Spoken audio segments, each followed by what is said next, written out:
Udah muncul? Oke.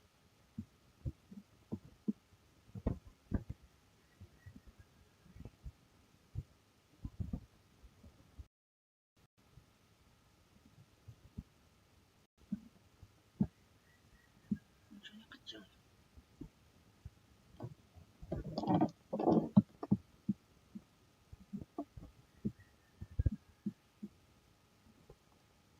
Selanjutnya untuk materi pertemuan kedua ini adalah dari teori ke aksi, itu user persona dan user flow.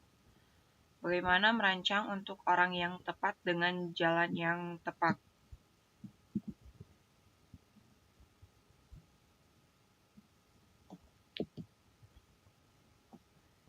Nah, pembahasan yang akan kita bahas hari ini ada tentang apa dan mengapa user persona, praktek membuat user persona, apa dan mengapa user flow, membaca dan membuat user flow sederhana, kemudian koneksi bagaimana persona dan flow bekerja sama. Seperti itu.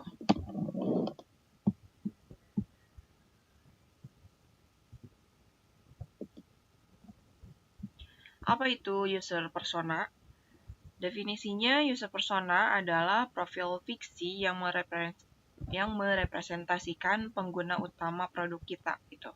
Analoginya, jika kita mendesain kursi roda, kita tidak mendesain untuk orang yang berkebutuhan atau orang yang difabel begitu. Tapi untuk Pak Budi, 65 tahun yang masih aktif dan butuh mobilitas yang nyaman. Misalnya seperti itu.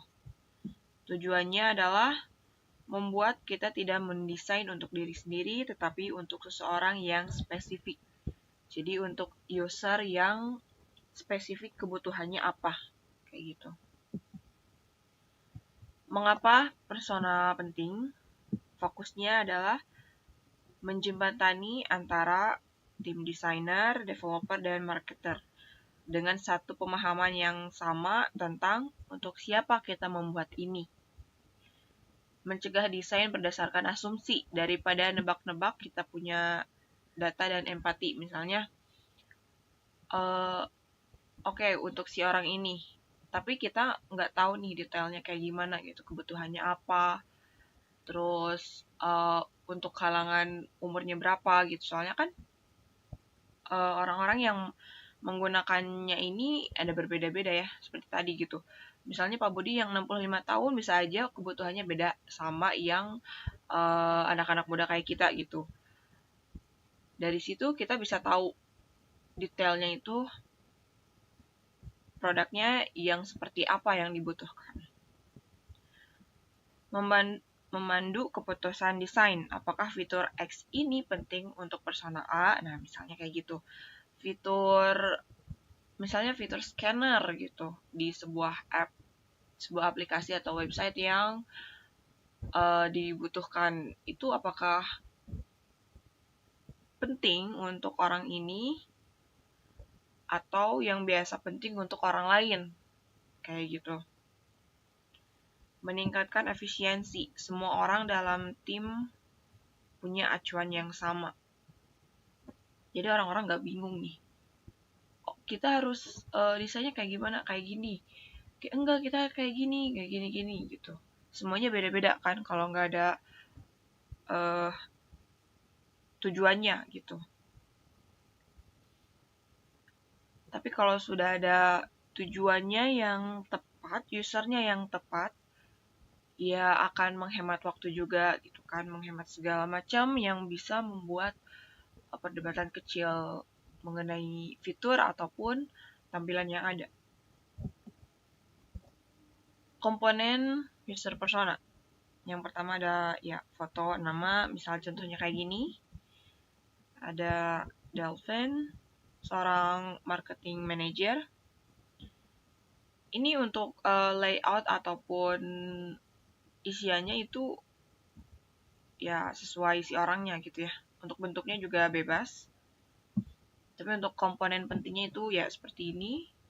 Kemudian ada demografi, dia sering melakukan perjalanan bisnis 4-8 kali per bulan. Misalnya seperti ini ya, jadi sibuk sekali. Tujuannya butuh platform yang bisa urus semua kebutuhan perjalanan, sekaligus cari harga bagus, fasilitas lengkap, dan kenyamanan. Ini untuk hotel ya gitu. Ataupun yang lainnya. Frustasinya gitu, masalahnya apa sih? Capek urusi berbagai kebutuhan perjalanan secara terpisah dan jadwal bisnis yang sangat padat dan melelahkan. Nah, dia problemnya itu sendirinya itu kayak gini. Skenarionya merencanakan banyak perjalanan bisnis dalam waktu singkat dan menginap di kota yang sama dan butuh pengalaman konsisten. Oke, jadi dengan skenario ini, dia butuh aplikasi yang bisa membantu dia untuk bisa merencanakan banyak perjalanan bisnis. Yang bisa bantu dia untuk nginep di kota tersebut dan dengan pengalaman yang nyaman pastinya. Nah, ini sebenarnya adalah tugas ya. Jadi bisa nih di screenshot atau ya ditulis boleh, tapi screenshot sih lebih ini ya. Untuk aktivitas satunya atau tugas satunya ini nggak susah ya, brainstorming persona. Studi kasusnya itu mendesain aplikasi pemesanan jasa les private untuk siswa SD sampai SMP.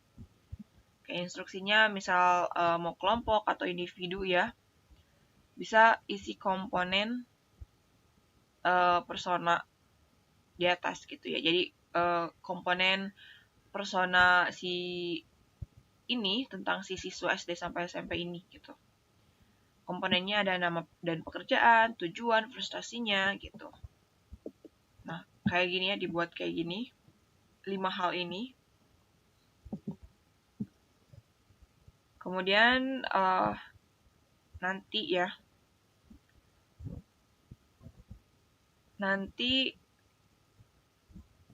di akhir kelas ada sesi untuk membagikan hasil dari tugas ini kayak gitu. Contohnya, tunjukkan bagaimana persona yang berbeda, misal persona ibu rumah tangga versus persona siswa SMP. Ya, pasti memiliki kebutuhan dan frustasi yang berbeda gitu ya kan. Kayak gitu. Jadi bisa dibuat kayak gini ya. Si bentuknya itu terserah. Tapi untuk isiannya seperti ini. Ada foto dan namanya. Untuk fotonya bebas, semuanya bebas ya. Demografi, kemudian tujuannya, frustasi dia tuh apa sih? Lalu skenario yang ingin dijalankan itu seperti apa untuk memecahkan problem yang si orang ini miliki. Kayak gitu. Selanjutnya, kesimpulan user persona.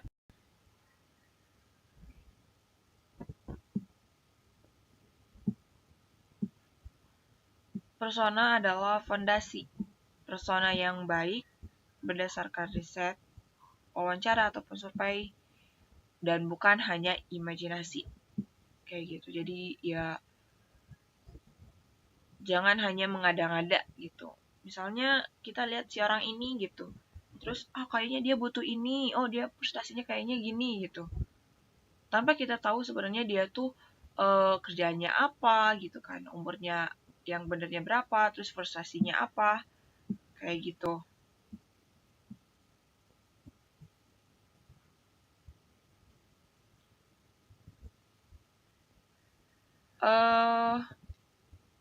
Boleh, kalau ada yang mau ngerjain sekarang boleh. Tapi kalau itu ya misal kalau masih bingung bisa di ngerjain nanti gitu. Tapi kalau untuk anak SMP, SD sampai SMP ini bisa lah ya, tahu gitu. karena kan kita sendiri pernah gitu. Jadi tahu sih bagaimana sih frustasinya gitu kan. Terus rencananya juga harus tahu kayak gimana. Nah, ini bisa dikerjakan nanti aja, oke, di abis selesai ini gitu, abis selesai kelas.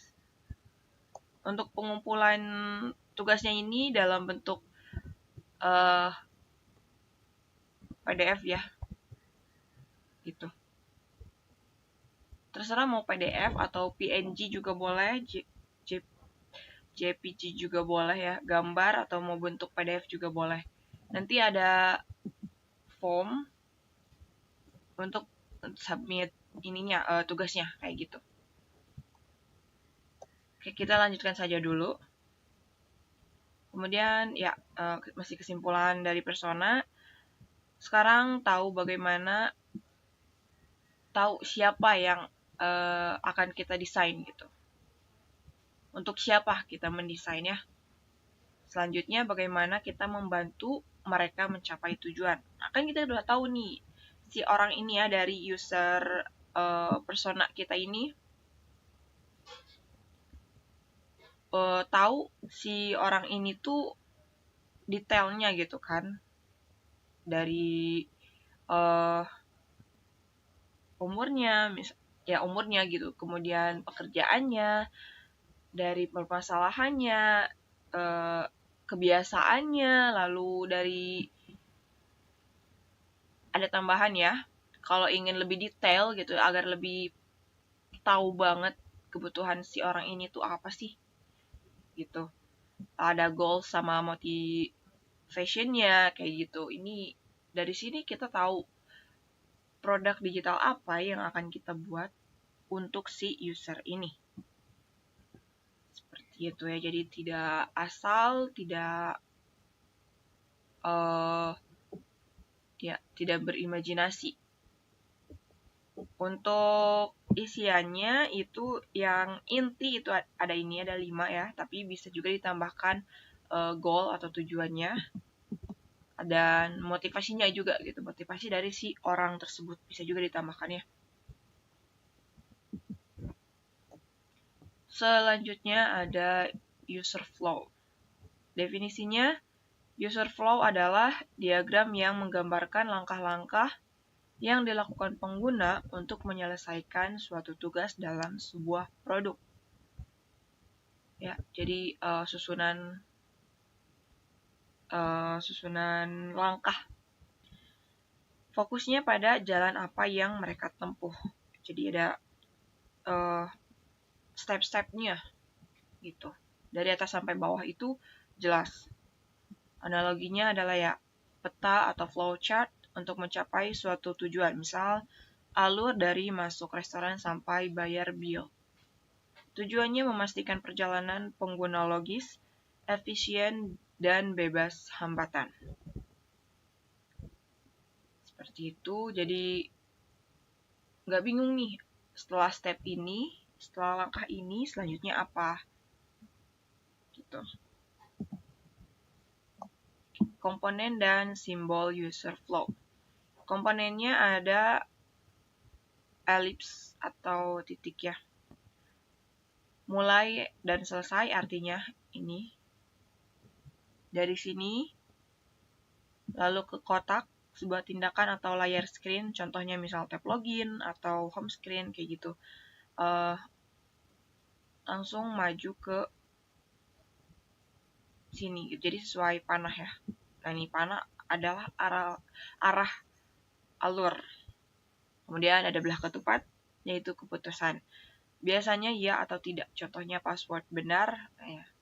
Passwordnya benar, kalau iya akan langsung ke bawah, tapi kalau tidak akan kembali lagi ke atas. Seperti itu.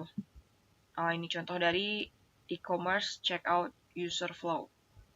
Contohnya seperti ini ya. Oke, nanti bisa lihat jelasnya di materi ini. Ataupun bisa cari di Google ya untuk bentuk dari user flow. misal dari user flow login kayak gitu, atau user flow ya check out, atau user flow yang lainnya. Jadi untuk bentukannya sendiri ada komponennya gitu ya, simbol-simbolnya itu ada ellipse yang kayak gini, kemudian kotak, ada belah ketupat, dan kemudian panah. Jadi kenapa harus panah? Kenapa nggak misalnya garis biasa aja gitu ya?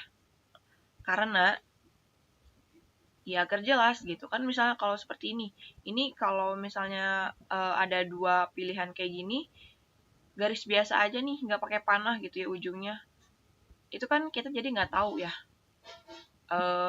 sebenarnya artinya apa gitu. Sebenarnya ini kita harus ke kanan apa ke kiri kayak gitu.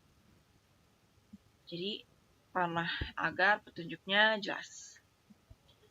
Oke, sekarang membaca user flow dan contohnya. Misalnya seperti ini ya. Ada mulai, cari restoran, pilih menu, masuk keranjang, checkout, login atau register, pilih metode bayar, konfirmasi pesanan, dan selesai. Pertanyaannya adalah, di titik keputusan mana pengguna mungkin bingung atau drop off. Jadi orang nih bingungnya di sebelah mana nih? Ini dari sini ya. Dari mulai cari restoran, pilih menu, masukkan keranjang, check out, kemudian login atau daftar dulu, register. Kemudian kalau sudah login masuk ke metode bayar, kalau belum login masuk ke form tampilan login atau ke register kayak gitu. Setelah itu masuk ke metode bayar, kemudian konfirmasi pesanan, dan selesai. Kayak gitu. Jadi bingungnya pasti di mana titik keputusannya. Bisa jadi di sini ya, di login register. Itu bingung apakah sudah login atau belum, apakah sudah daftar atau belum, kayak gitu. Kadang lupa ya. Bisa juga dipilih metode bayar ini. Seperti itu. Jadi untuk keputusannya ini bisa di beberapa hal gitu. Tapi yang lebih krusialnya lagi adalah di sini, di kotak belah ketupat ini. Karena ada dua keputusan yang logik gitu ya. Logiknya apakah benar sudah login, apakah benar sudah daftar, atau belum. Oke, jadi highlight dari user flow adalah membantu mengidentifikasi titik masalah atau bottleneck dalam pengalaman pengguna. Ada tugas 2 lagi atau aktivitas 2 lagi. Tugas ini bisa dikerjakan nanti setelah kelas berakhir ya. Dan nanti juga sama. Jadi setiap tugas atau aktivitas itu ada form submit tugasnya ya. Gitu. Untuk ini sama juga bisa dikumpulkannya format PDF atau gambar. Instruksinya adalah sekarang dengan persona yang tadi kita buat ya, atau persona misal Sarah, ibu yang ingin memesan les matematika untuk anaknya, ataupun yang siswa SD sampai SMP untuk cari guru les private itu. Buatlah user flow sederhana untuk tugas memesan jasa guru les matematika untuk pertama kali. Kayak gitu. Jadi buatlah user flow seperti ini ya. Ada kotak, kemudian panah, belah ketupatnya untuk keputusannya. Ini untuk mulai ini ya, bisa sebenarnya bisa ellipse ataupun kotak seperti ini karena sama-sama tindakan ya. Cuman kenapa yang mulai sama akhir itu, selesai itu adalah ellipse atau yang lonjong seperti ini, karena agar pembeda gitu ya, agar beda dari kotak atau tindakan lain yang sama kayak gitu. Ya, jadi bisa ellipse ataupun kotak seperti ini. Asal di tengahnya itu jelas gitu ya instruksinya. Kemudian ada batasannya, ada gunakan hanya simbol mulai, kemudian tindakan atau layar, ada keputusan dan selesai. Kayak gitu. Maksimal 8 sampai 10 langkah. Ya, nggak terlalu banyak ya. Kayak gini aja gitu. Jadi ada mulainya, kemudian ada tindakan-tindakannya, ada keputusannya, kemudian selesai. Contohnya, ya mulai buka aplikasi, cari di les matematika, keputusannya sudah punya akun. Nah, setelah itu misalnya kalau nextnya sudah punya akun, misalnya kalau iya langsung ke ini langsung ke sudah login gitu ya. Sudah login, langsung ke pilih metode selanjutnya. Kalaupun belum, akan diarahkan dulu ke form login atau daftar, kemudian langsung ke metode selanjutnya. Setelah itu selesai, pesanan dikonfirmasi. Selanjutnya, ya bisa didiskusikan nanti, bandingkan flow yang dibuat, apakah ada perbedaan, mana yang lebih efisien. Jadi bisa buat ya, dari misalnya seorang Sarah, ibu yang ingin memesan les matematika untuk anaknya, atau memesan jasa guru les private dari seorang siswa SD sampai SMP. Kayak gitu, dari user persona yang awal tadi dibuat. Gitu. Selanjutnya, ada koneksi penting antara user persona, flow, dan UI. Oke, diagram sederhananya seperti ini ya. Jadi persona siapa, tujuannya mereka apa, user flow-nya bagaimana, nah UI frame atau UI-nya seperti apa, kayak gitu. Nah seperti ini, misalnya contohnya siapa, Sarah, ibu yang sibuk. Kemudian tujuannya adalah daftar les cepat ya untuk anaknya. User flow-nya seperti apa, kayak gini, login, pilih les, kemudian bayar. UI-nya seperti apa, tombol coba gratis yang mencolok. Nah jadi kita tahu nih si Sarah ini adalah seorang ibu yang sibuk, harus memesan guru les private untuk anaknya, dan harus cepat gitu. Lalu tampilan atau tombol seperti apa nih yang sangat cocok untuk Sarah ini gitu ya. Contohnya seperti ada tombol coba gratis yang mencolok ya, misalnya si tombolnya itu bentuknya besar gitu, kemudian ya backgroundnya mencolok gitu, warnanya beda dari yang lain pastinya karena button ya, tombol gitu. Misalnya teksnya ini coba gratis kayak gitu, dia pasti akan langsung mengklik yang itu. Seperti itu. Ada penjelasannya adalah persona dari Sarah, seorang ibu yang sibuk butuh cepat. Tujuannya daftar les, maka user flow-nya harus pendek. Hindari langkah pendaftaran yang berbelit. Jangan misalnya harus daftarnya itu harus isi biodata si anaknya dulu atau bla bla segala macam kayak gitu. Jadi loginnya cukup dengan ya misalnya kalau terhubung dengan Google ataupun dengan sosial media yang lain, ataupun ya misal username sama password saja kayak gitu. Desain UI-nya tombol coba gratis yang besar dan mencolok kayak gitu. Jadi untuk kesimpulannya adalah persona menginformasikan bagaimana user flow seharusnya dirancang. User flow kemudian menjadi panduan untuk mendesain tampilan UI. Nah, jadi dari sini ketika kita ingin membuat sebuah tampilan aplikasi atau website. Kemudian kita tahu nih user personanya apa, persona dari si pengguna ini apa gitu. Nama, pekerjaan, kemudian masalahnya, rencananya apa.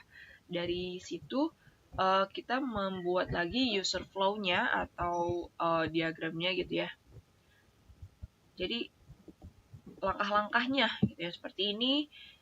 Dia nih langkah-langkah yang akan mempercepat dia ke tujuan dia, kayak gitu, tanpa dia bingung sendiri, tanpa membingungkan kita juga gitu, yang membuatnya setelah step ini, setelah langkah ini akan langkah seperti apa selanjutnya, kayak gitu. Jadi di tim ini misalnya kalau udah ada user flow-nya kan kita nggak bingung juga gitu. Orang satu misalnya milih aku mau ke langkah ini, misalnya melewati misalnya dia gitu ya, aku mau ke langkah check out gitu tanpa dulu ke masukkan keranjang, ya berarti itu melewati dong, itu nggak bisa gitu, karena udah harus sesuai dengan flow-nya, jalurnya, kayak gitu, agar sesuai dengan kebutuhan si user. Jadi semuanya ini terhubung ya, terkoneksi penting dari user persona, user flow, dan UI atau tujuan akhirnya. Seperti itu. Kayak ringkasan dan manfaatnya. User persona menjawab siapa pengguna kita dan apa yang mereka butuhkan. Nah, orang yang akan menggunakannya ini apa dan butuhnya itu apa gitu. User flow menjawab bagaimana kita membantu mereka untuk memenuhi kebutuhan itu. Jadi jalurnya itu harus sesuai gitu, akan seperti apa untuk tiap fitur atau ya tiap fitur yang ada di dalam situ itu tahu nih jalurnya seperti apa, karena kan setiap fitur itu jalurnya beda-beda ya. Kita misalnya nggak bisa langsung dari beranda itu langsung ke chatbot yang harusnya ada di tampilan shopping list misalnya, kayak gitu. Nggak bisa kan, kita harus ke shopping list dulu, kemudian baru kita bisa masuk ke fitur chatbot tersebut, kayak gitu misalnya. Misal kalau di gunung nih, kita kan nggak bisa misalnya langsung ke pos 2 tanpa melewati pos 1 terlebih dahulu, kayak gitu. Jadi harus jalurnya itu sesuai. Terus misalnya kalau misalnya naik gunung juga, kalau ingin ke pos 2 ini sudah ada jalur yang ditentukan, yaitu dengan melewati pos 1, kemudian ada jalur kan bercabang nih. Itu ada misalnya ke kanan ke kiri, sedangkan yang ke kanan itu bukan jalur ke pos 2. Itu jalur ke misalnya ke lembah gitu atau ke hutan lain gitu yang tidak terhubung dengan ke pos 2. Nah, berarti kalau kita ingin ke pos 2 itu harus melewati jalur yang kiri atau yang ke 1 dulu baru kedua. Tapi kalau yang ke kanan itu harus ke lembah. Jadi muter dulu dari lembah baru dari lembah itu ada cabang lagi baru bisa ke pos 1, dari pos 1 lagi baru ke pos 2. Kayak gitu. Tiap fitur ini beda-beda, tapi agar tidak memusingkan gitu ya.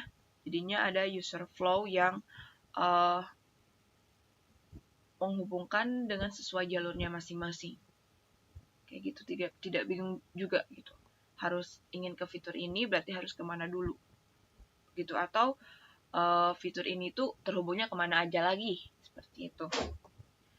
Jadi keduanya adalah alat yang powerful untuk membuat desain yang berpusat pada pengguna atau user-centered design dan mengurangi tebakan. Gitu. Jadi nggak usah nebak-nebak nih, oh ini jadi ke sini, oh ini jalurnya ke sana, gitu. Nggak usah tebak-tebakan, karena kalau tebak-tebakan kan ujung-ujungnya gitu karena nebak, ada yang benar ada yang salah gitu.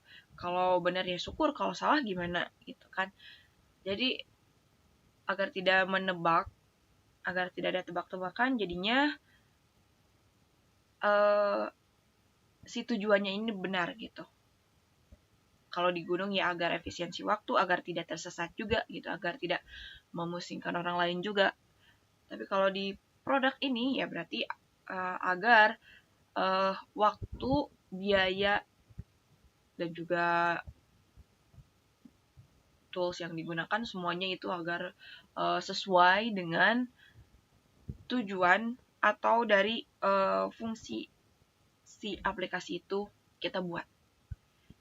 Seperti itu ya. Jadi user persona dan flow ini sangat terhubung agar bisa sangat berguna pastinya, agar bisa menjadikan sebuah desain UI atau produk itu menjadi lebih pas, lebih tepat lagi untuk pengguna, dan proses pembuatannya itu juga lebih efisien, lebih baik lagi kayak gitu. Dari sisi biaya juga ya.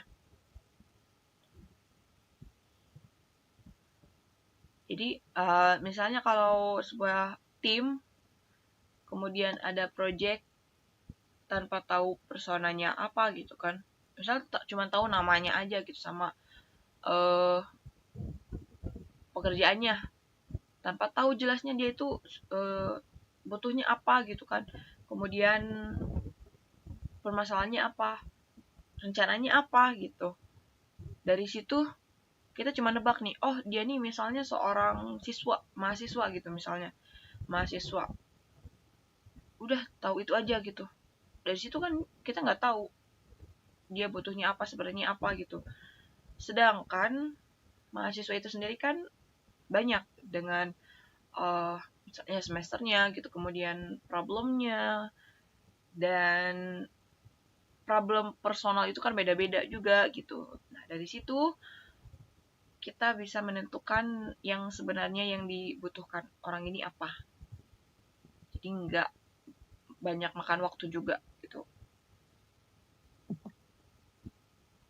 Ada tips dan langkah selanjutnya. Persona mulai dengan riset sederhana. Misal tanya 5-10 teman yang jadi target pasar gitu. Misalnya ya, untuk membuat user persona ini, tanya nih ke 5 atau 10 teman gitu, dia nih butuhnya apa, kemudian permasalahannya apa, dan satukan atau simpulkan dari si permasalahannya ini apa, kayak gitu ya. Misalnya kalau namanya, dari namanya itu misalnya siswa SMA kelas 1 sampai 3 atau misalnya kelas 3 aja gitu kan. Dari situ kita tanya nih 5 atau sampai 10 orang, kemudian permasalahannya apa mereka, target mereka apa gitu, frustasinya apa sih, rencananya apa. Dari situ disimpulkan, kemudian baru dijabarkan menjadi user persona. Oke, berarti kesimpulannya anak SMA dari kelas 3 ini permasalahannya ini, frustasinya ini, kemudian rencananya ini, kayak gitu ya. Dia bisa tahu tujuan si usernya ini tuh apa. User flow-nya gambar di kertas atau papan tulis dulu sebelum menggunakan tool digital ya. Jadi untuk membuat user flow ini itu bisa menggunakan ya kertas gitu atau di papan tulis, terserah mau dimanapun itu. Kotak, kemudian belah ketupat, kemudian ya atau tidak gitu ya. Jadi bisa tahu tindakannya itu apa. Dari situ fitur ini tuh ketahuan gitu. Oh berarti fiturnya akan seperti ini, si orang ini akan menggunakannya seperti ini dengan langkah-langkah seperti ini. Untuk tools digital atau aplikasi yang bisa digunakan ya, selain ada kertas dan spidol untuk berlatih, ada FigJam dan Miro kayak gitu. FigJam ini ya punya Figma ya, jadi bisa di ini gitu, bisa di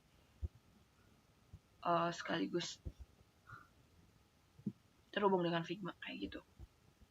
Jadi untuk aplikasinya bisa ada FigJam atau Miro. Untuk tools lainnya ada kertas gitu dan spidol ya untuk latihan. Nah, untuk tantangannya berarti ini tantangan itu kayak kuis gitu ya. Mau dikerjakan boleh, kalau tidak juga tidak apa-apa. Jadi kalau yang merasa tertantang nih, kalau merasa wah boleh juga nih gitu, bisa pilih aplikasi favorit dan tebak user personanya setelah gambarkan user flow-nya untuk satu tugas gitu. Jadi aplikasi misalnya aplikasi yang disuka banget Duolingo misalnya gitu, untuk belajar bahasa kan, berbagai bahasa. Ini kan kita nggak tahu ya si user persona dari Duolingo ini apa, tapi kita bisa menebaknya. Kenapa kita harus menebak yang satu ini? Karena ini punya orang lain gitu. Jadi kita bisa menebak user persona dari aplikasi orang lain, tapi kita tidak bisa menebak, tidak boleh menebak-nebak untuk aplikasi yang akan kita buat kayak gitu. Karena beda ya. Berarti untuk aplikasi orang lain ya udah ada gitu. Mereka udah tahu nih user persona mereka itu apa. Tapi kalau kita kan enggak. Nah, jadi untuk tantangannya adalah bisa ya untuk melatih gitu. Pilih aplikasi favorit misalnya Duolingo, kemudian ini misal dari user persona ini Duolingo ini apa nih gitu. Berarti kalau Duolingo itu user personanya adalah karena sangat user friendly dan juga banyak animasi, bisa, kalau menurut aku sendiri itu bisa untuk orang-orang dari berbagai usia gitu, mulai dari anak ya 7 tahun gitu, atau 5 tahun bahkan yang sekarang udah bisa megang gadget dengan baik, udah bisa klik-klik gitu ya. Dari situ ada juga kan kalau yang udah baca ya, misal dari anak usia 7 tahun bisa baca kan, anak SD kelas 1 gitu bisa baca, udah mulai bisa baca, berarti dari situ ada gambarnya juga kan, jadi bisa nebak-nebak dari gambar. Kemudian berarti dari anak usia 7 tahun sampai lansia gitu kan, sampai orang tua. Permasalahannya apa? Ingin belajar bahasa agar ketika di luar negeri itu bisa belajar bahasa yang ini, yang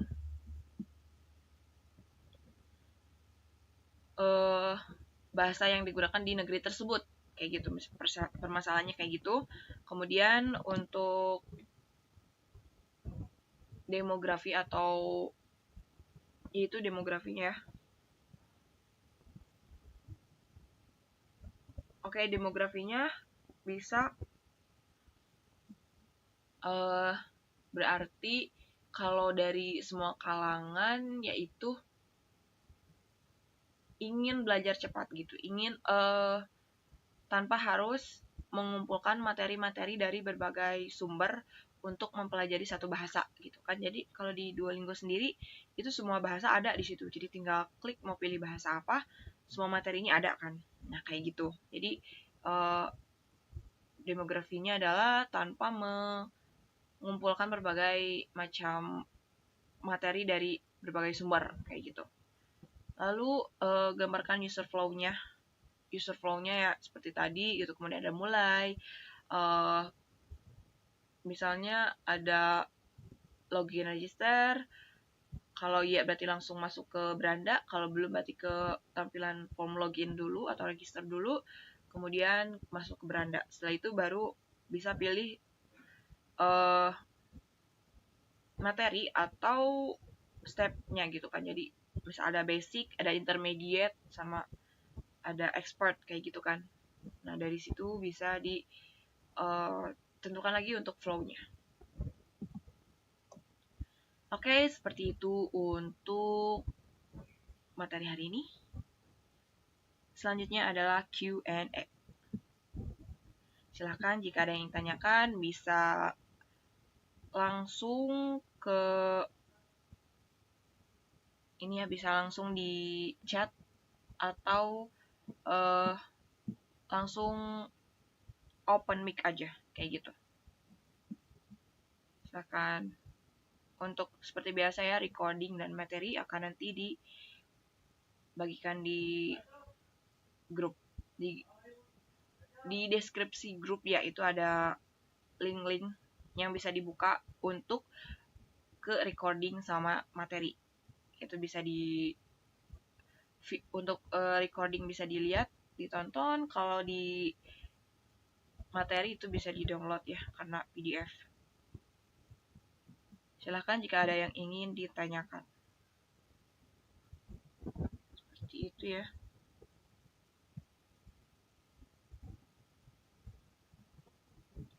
Jadi tunggu 5 menit. 2 menit nih, kelamaan. Kayak 2 menit ya. Silakan jika ada yang ditanyakan.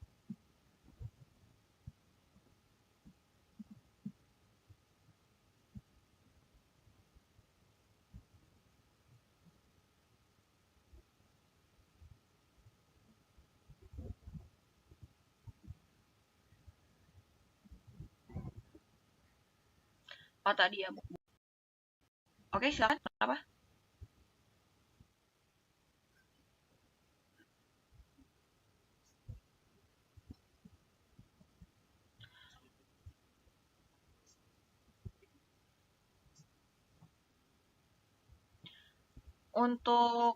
Oke. Untuk aktivitas yang tadi ya 1 dan 2, jadinya itu untuk tugas aja nanti setelah kelas dikerjakannya gitu.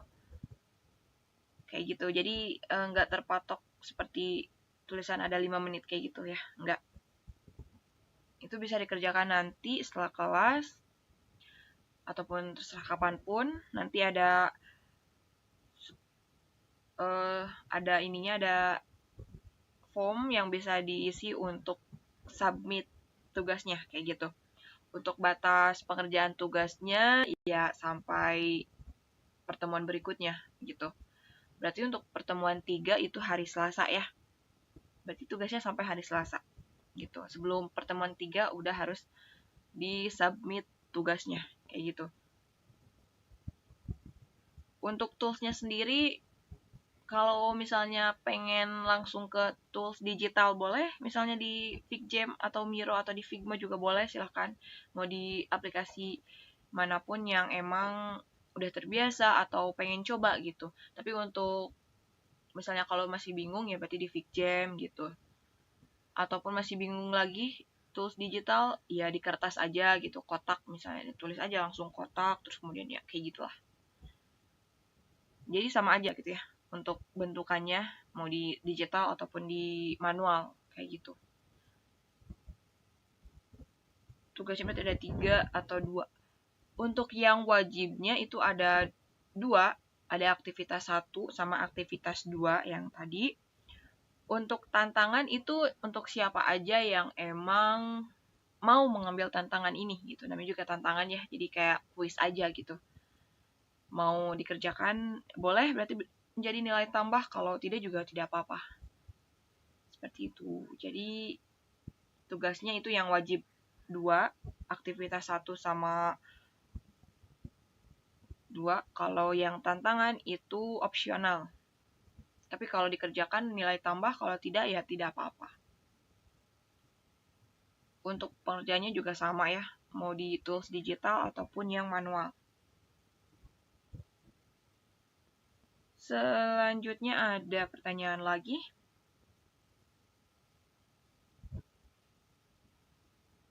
Silakan ditunggu 2 menit. Bisa langsung. Oke, silakan.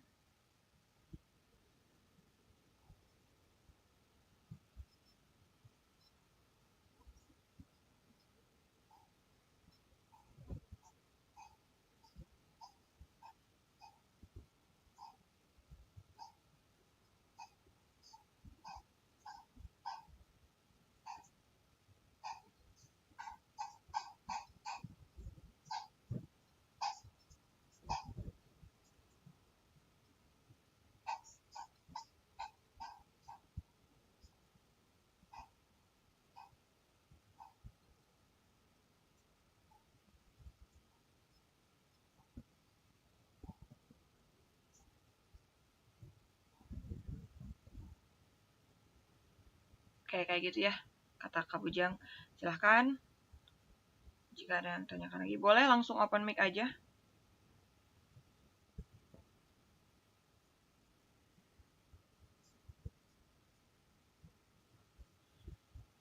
Flowchart itu bentukannya, user flow itu sebutannya. Oke. Silahkan, jika ada yang lain.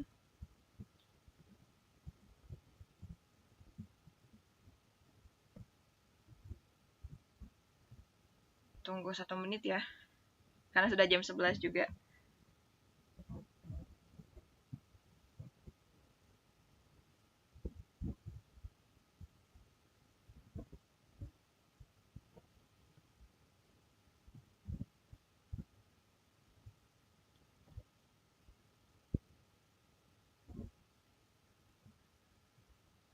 Detik. Oke, tunggu 1 menit, 30 detik lagi ya. Kalau malu nanya di sini misalnya atau belum ada pertanyaan, tapi nanti misalnya tiba-tiba ada, bisa langsung di grup